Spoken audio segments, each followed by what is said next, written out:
he admitted himself that he was sort of like the outlaw because he was from New York, number one, and number two, he was gay.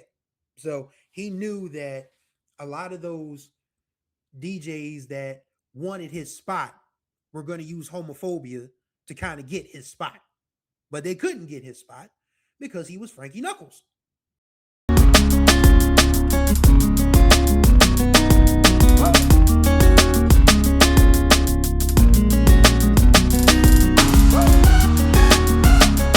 What's going on, everybody? Welcome to day number 20 of the Black Music Month 30 series here on the Groove Line. Also, day number 6 of our Pride Week celebration, where we are honoring the contributions to the canon of LGBTQ Black musicians.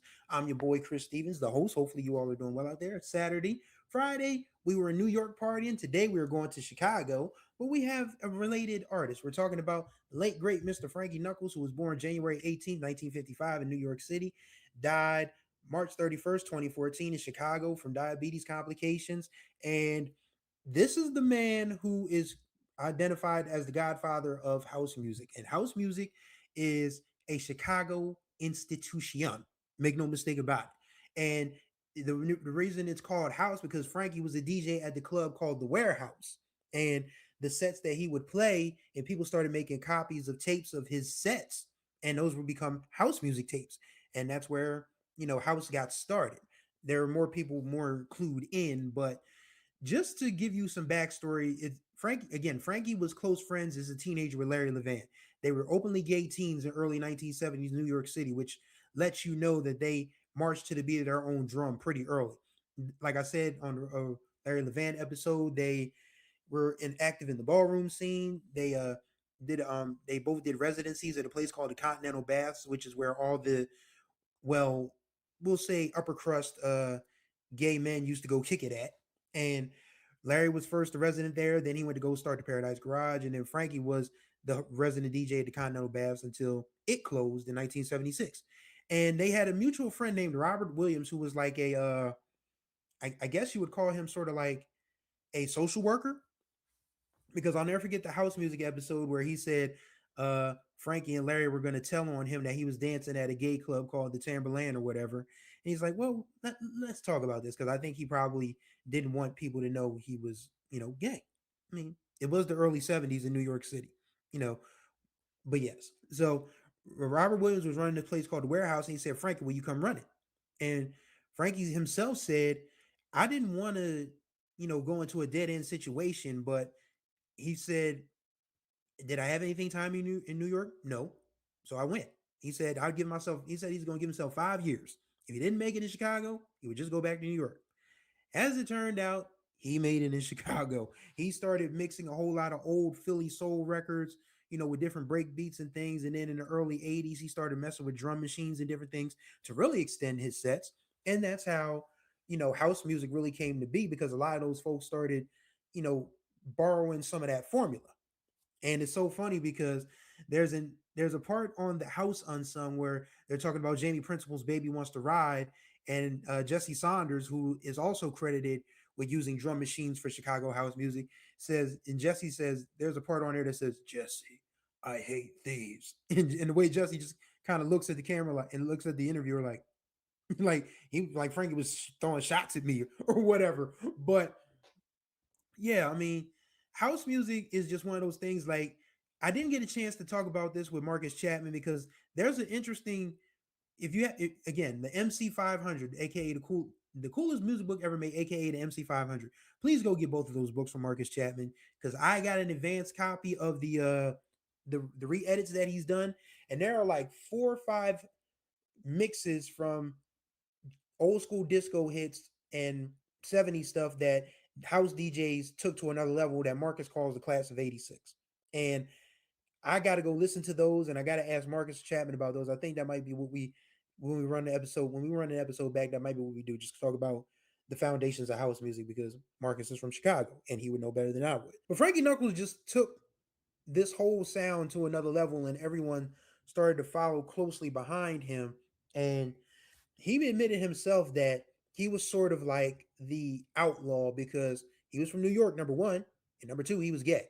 So he knew that a lot of those DJs that wanted his spot were going to use homophobia to kind of get his spot. But they couldn't get his spot because he was Frankie Knuckles. You just not going to outdo Frankie Knuckles in Chicago. And I don't think anybody ever could. Like, the man has a street named after him in Chicago. He is considered the godfather of house music, even though, depending on who you ask, that title might just be strictly like an honorary doctorate to some people. But Frankie Knuckles absolutely is one of the people who helped house music take off. Absolutely. And just being able to read up on him. I mean, there's a really good interview. God, we missed the Red Bull Music Academy. If I had any amount of money, that's what I would do. I would restart the Red Bull Music Academy because they have, I mean, the archives are still there. So I'll put a link to the Frankie Knuckles interview they did with him in the 90s. That is just absolutely revealing about what house music started as, what it became. And Frankie himself said that much like the Paradise Garage struggled to keep things to a strictly gay clientele, the Warehouse had the same struggles because he said straight black kids had no respect for what was going on at the Warehouse. And that's why he left in late 82, early 83 to start his own club, the Power Plant. And I think that's something that people don't want to hear, but I think it's something that we need to discuss is that, you kind of talk over or jump over other people's experiences and you take their experiences from them, they're not going to be too happy about that. And that's why Frankie was just determined to not be moved off of his square by anybody. And that's why he was able to branch out into producing and becoming an artist. Like his work with Jamie Principle, I mean, Baby Wants to Ride is still one of the more fun early house music songs for me. Like it just it sends a chill up your spine with just how haunting it is, but how pulsating it is too. Like that all the work that went into producing that record was a job well done, a dollar well earned by Frankie and everybody else who had, and Jamie Principle and everybody else who had a hand in that. Because I love that song, "Baby Wants to Ride."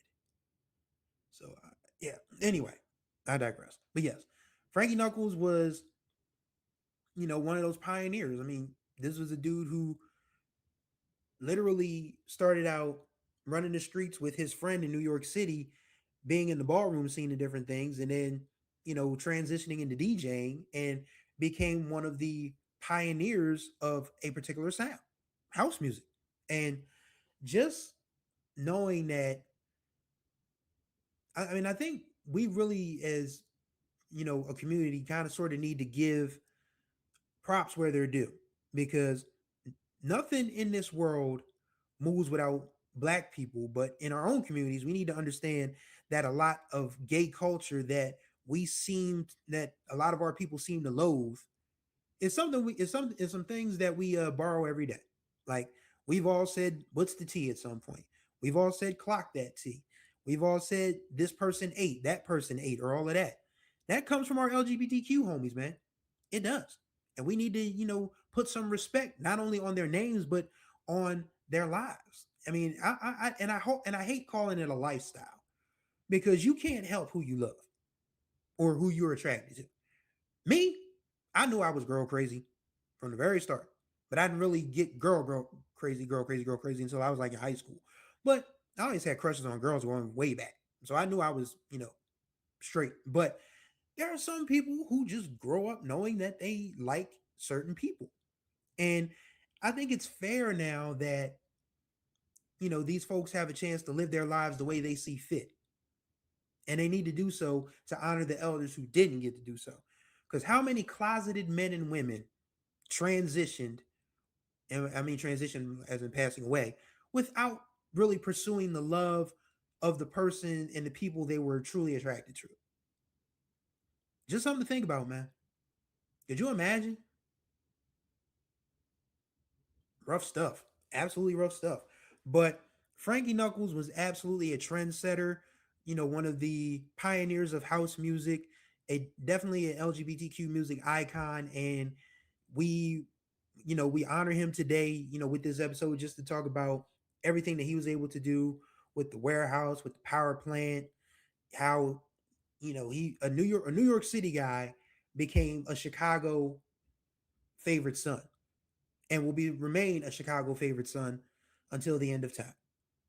And that's going to do it for day number 20, 2/3 of the way through of the Black Music Month 30 series here on the Groove Line. Greatly appreciate you wonderful people for tuning in. Don't forget to subscribe, tap that notification bell so you're notified of all the new videos that drop on this channel. Contact information, which is what I was trying to do with my fingers here, will be in the description below. And don't forget to like and comment on these videos because as you know by now, your boy talks back in the comments.